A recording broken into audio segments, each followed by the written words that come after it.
Say what you want about furries, but you can't deny that some of these artists are very skilled at what they do. Last month, when I was participating in Art Fight, I saw a lot of cute furry art on there, and the thought crossed my mind, like, maybe I should try drawing a furry sometime. Yeah. I did also start playing Skyrim recently, and I made a Khajiit as my first character, so the timing seemed too perfect to not do it. My goal for this video is to 1. Learn how to draw furries, and 2. Create my own furry OC by the end. To start off, I think it would be fun to see what kind of furry I can draw before I actually learn how to draw it. That way, I'll have something to compare to by the end of this whole journey. I think I'm gonna start where all drawings start, which is a circle. Alright. Now what? Let's make a 3/4 view. I'm gonna say you start with the snout, I guess. Do they have this kind of shape here? I don't know. Wait, what animal am I making? I'm gonna do a cat one. Let's do a cat furry, okay. Like that, maybe? Oh no. Is this looking like Sonic? I don't know. And then and then like this will be the little nose. Is that what a cat's nose looks like? Okay, like this, something like that. Maybe it's coming out too much actually. Here, sure, let's go with that. Look, I'm just making stuff up right now. Let's and then I put little dots here for the whiskers. Do furries have whiskers? Probably, right? The little chin. I'm not really sure how to do the chin part here. It's kind of looking like Tom from Tom and Jerry, which, you know, he's a cat, so I guess that's good. I actually don't know how furries do eyes. This is not going well. Let's give her some eyelashes, like that, maybe. I know furries can have more human proportions, so maybe I can still work with what I know, kind of. I suddenly feel like I have no idea how to draw. I mean, it's not horrible, I guess. I have the instinct to go like this, but oh my god, that is so cursed. Oh my god. Ew! Okay, get it out of here. Okay. Alright, let's add some cat ears. Do a little thingy like that. Furries have hair, right? So let's give her some hair. This is just a cat right now, so it's kind of no. Gosh, I'm really lost. Very confused about what to do with the ear area here. How do I like make the hair come out from here? That looks weird. Oh my god, I don't know how to do this. Let's do the back of the head, and then maybe. Gosh, how do I do this? Is this the hairline? I guess this is the hairline. Like a floofy little cat tail, but for her hair. Aw, it's okay, that's cute. Right, maybe the ends can be like white. Alright. I guess the body is next, but kind of even more lost about what to do there. God, that looks so cursed. I don't know if I'm doing this correctly. You know, it's my first time drawing a furry, don't be too mean. Cats have boobs. I mean, furries have boobs. Right, I kind of positioned her arms in like a weird way here. I'll figure it out. I am literally just drawing a human with a cat face right now. That's basically what a furry is, right? Maybe she's like crossing her arms like that. Yeah, that'll work. Okay, well, that looks like shit, but I mean, you get the idea, right? And then I want to showcase her claws. So that's fun. I'm just gonna add a little bit of fur kind of everywhere just to show that she has fur on her body instead of human skin. Oh, they have like these little tufts here, don't they? Okay, let me add those. I think that would make it look better. I am not looking at any reference whatsoever, so have no idea what a cat looks like. I've never seen a cat in my life. That looks better, right? That looks like a furry. Maybe the head is too big. Cats have tiny brains, you know? Gotta lessen the brain a little bit. Okay, I think I'm gonna give this a quick little color.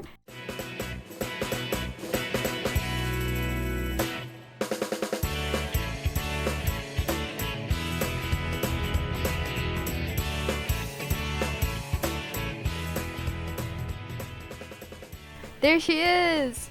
You know, for the first time drawing furries ever without a reference, I don't think it turned out that bad. You know, feel free to disagree, but I'd say this is a 6 out of 10 cat furry. Right, I'm calling it. So to start my training arc, of course I had to go to the place where everyone goes when they need to learn something new. The YouTube search bar, that's right. Right off the bat, I noticed that a lot of these tutorials are for canine characters, and I was kind of already regretting not starting off with a dog, honestly. But I started watching anyway, probably gonna be applicable in some ways. So yeah, I started watching quite a few tutorials, and if you're trying to learn how to draw furries as well, here are some of the most helpful videos that I watched. The first one is How to Draw Furry Headshot by Stardust Fox. I think it was a good starting point because they taught me the basics of the head structure basically. The artist's art style is very cartoony. I was trying to approach it like an anime girl drawing, right? But this tutorial kind of set me off in the right path. Trying to think of it as more like a cartoony style rather than an anime style. And I guess it set my expectations quite well. The next one that was very helpful was How to Draw Furries, art block number 38 by Spirit Productions. This video was more of a kind of overview of furries as a whole, and the part that I really liked was the breakdown of plantigrade legs versus digitigrade legs. I was always kind of confused by how that works, so this really laid it out in a way that's easy to understand. Next one is How to Draw Furries by Imaginatively Unimaginative. This one was one of the most helpful ones because it was a full body tutorial and they did a good job outlining the differences between furries and humans, which was really helpful for me who was kind of stuck in my human ways. There was a section in the video specifically about the hands and how to kind of make it furry-like but also human-like, and I found that part to be really helpful. And the last video that I will recommend is Furry Art 101, How to Draw the Anthro Head Redone by Kaku Art. This one actually focuses on feline characters, so that's exciting. They gave me a more detailed explanation about the structures of the head, and it was good after knowing a little bit of the basics first. This artist is really good at making the furries look really appealing and making the face look really nice, you know? So I was learning a lot, but also getting some inspiration about how I could make my cat character look a little bit more appealing too, you know? This was a very enlightening experience. I feel like I'm somewhat closer to the furry community now, you know? Rather than being an outsider just looking in, I feel like I've got a little furry toe in, you know? So with that, I moved on to the next step of my training arc, tracing and drawing from reference.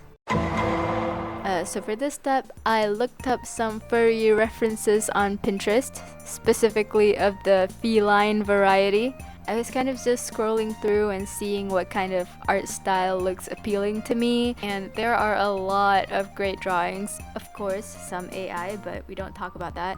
But underneath all of that, I found this drawing by, I didn't save the name of the artist. Who was it? So this one is by Kasu Sei, or Sei_Kasu on Twitter. It is an 18 plus account, so if you're under 18, just don't go there. Yeah. What I did was I mapped out just the most basic shape of the face, where the circle would go, how the muzzle shape actually looks like, how to divide the upper muzzle and the lower muzzle, and how they kind of broke down the ear shape. After tracing and figuring out the shapes that the artist used, I tried to replicate it without tracing to kind of put that knowledge to use, you know? So the thing that stood out to me for this one was how they drew the ears. I think they look really good. And also the muzzle. And I also found this drawing by Noir Cat on Instagram. This one looks really good. I love this art style, and I also appreciate that they have multiple expressions in one drawing.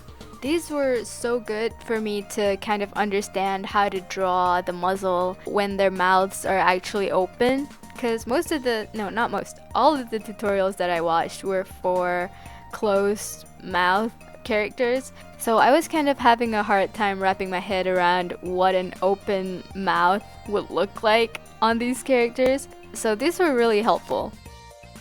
So at this point, I felt like I had a pretty decent understanding of the head anatomy of furries. So I was kind of getting bored of just drawing with references and using tutorials and stuff. So I took a break and did a quick sketch using all of the things that I've learned so far, just to kind of see where I'm at in terms of improvement in comparison to the first furry drawing that I made. And I gotta say, it already looks so much better, and dare I say, I'm having so much fun doing this. I love drawing the fur part of the furries. It's really fun. Who knew that drawing fur was so fun? I didn't know that. Now I know. I think this could be applied to if you're learning how to draw in general. It's good to just take some time and have fun drawing whatever you want while you're in the process of learning to draw. Learning fundamentals and using tutorials and stuff is great, and it's very important to kind of improve yourself. But if that's all you do, you're gonna get so bored and burnt out from drawing, and it's just not gonna be fun anymore, you know? So I make sure to take some time kind of applying all that I've learned, but also just having fun and making different characters. So I ended up really liking how these characters turned out. They were very expressive and they looked cute. And after messing around for a while, I felt like I could go back to studying. So I moved on to the next step, which was drawing actual cats.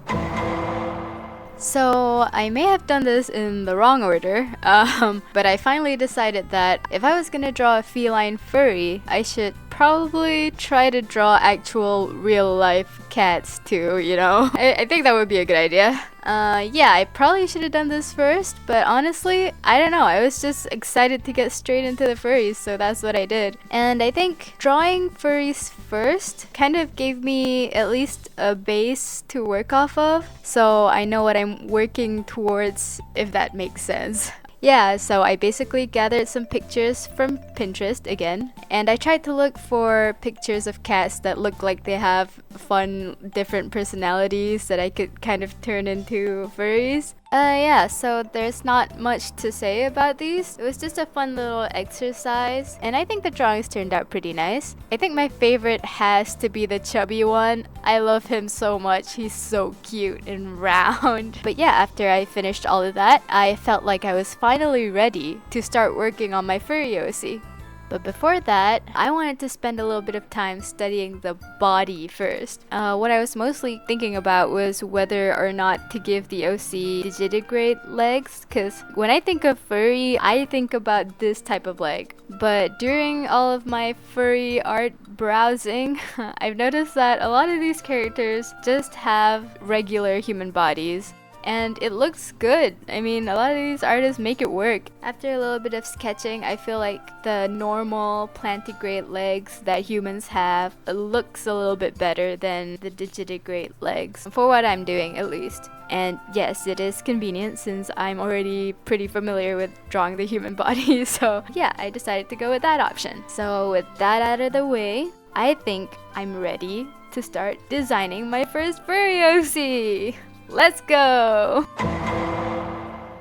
Okay, I lied. Actually, we're not going to the designing part yet, but This is the big moment that we've all been waiting for. Well, what I've been waiting for, at least. It's time to redraw this very first furry drawing. So the redraw is made around a week after I drew the first one. So yeah, I just spent a week trying to learn how to draw furries. So I'm not gonna be an expert, but I gotta say, I'm really happy with the improvement that I'm seeing here. It looks so much more appealing. Like, she doesn't have this awkward chin anymore. I went into this experience never having drawn a single furry in my life, and look at me now. Next thing you know, I'm gonna buy a fursuit and start working in IT or something. That's like a furry stereotype, right? So for this redraw, I kept it the same amount of rendered or not rendered, you know, to give the old one a fighting chance. What I love the most about this new redraw is how I drew the ears. It looks so much better now. The previous one kind of just looks like a piece of paper that has been curved and stuck into her head, you know? But this one, it has volume compared to the first one. I did change the color of her primary fur color to like an off-white rather than a stark white. I think that looks a little bit better. In the first drawing, the ends of her hair has this white part to it. I decided to take that out because I feel like it was kind of cluttering the design, honestly. Her skin, I keep wanting to say skin, but it's her fur. Her fur was already really patchy with a lot of different colors and stuff, so I didn't want to distract from that with her hair being kind of patchy too. So yeah, I took that part out. So in the clips of me first drawing the old furry art, I mentioned that she gives me major older sister vibes. She feels like someone I can rely on. She feels like an older sister that's kind of sassy and will call out your bullshit, but she'll give you the best advice you've ever heard. Kind of similar to Wendy from Gravity Falls. I don't know where I'm getting that from. Maybe because they both have red hair. I don't know. But yeah, she was giving me a lot of those vibes and also kind of giving mechanic girl vibes too, you know? So yeah, I decided to go in that direction. I do love me some anime mechanic girls. So I tried to incorporate the kind of overalls looking thing that I gave her at the beginning. I think that design turned out looking pretty cute, but I didn't want to just stop at one design. So I made a second one that was a loose fitting crop top and really loose pants. And I had a really hard time figuring out which one I wanted to go with because I think both look really cute. But after asking an external party, thanks Shane, I decided to go with the second one. It does look more mechanic-like. I love the goggles on her head. It kind of ended up looking like aviation goggles more than mechanic goggles, but you know, whatever, it looks cool. That's what matters, right?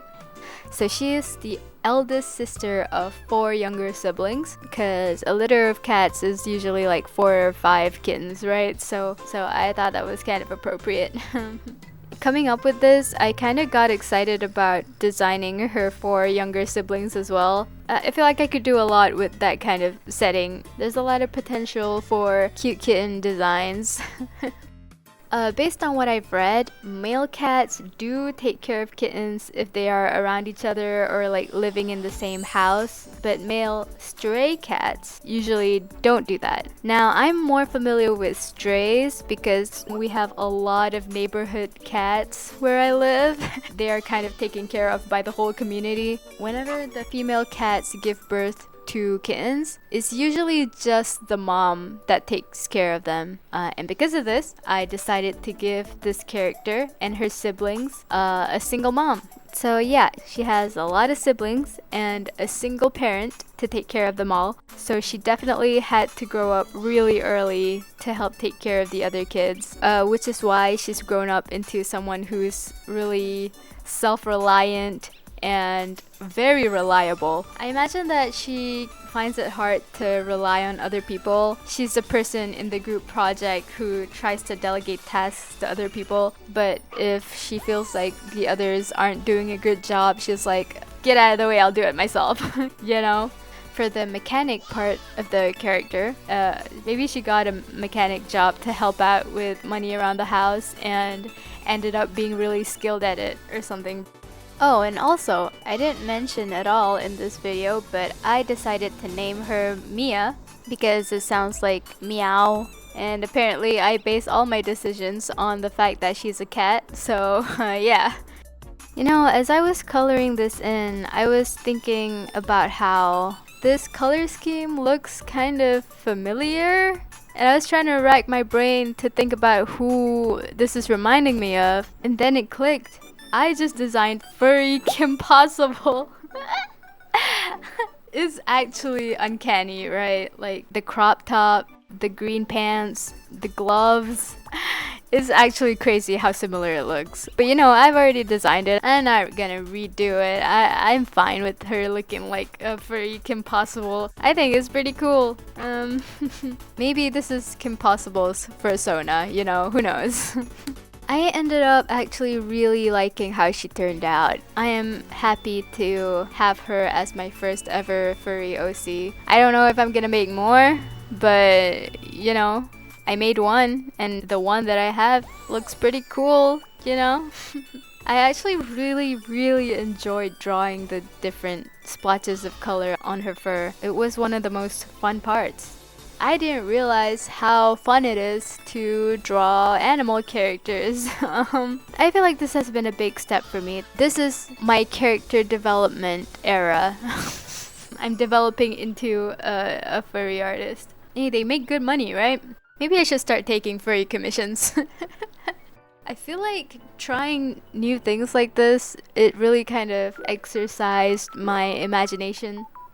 I would 100% recommend anyone to try drawing furries. You don't have to become a furry to enjoy drawing furries. Is that right? Am I right in saying that? Or am I a furry just by drawing furries? I don't know. But yeah, if you are a furry artist, mad respect.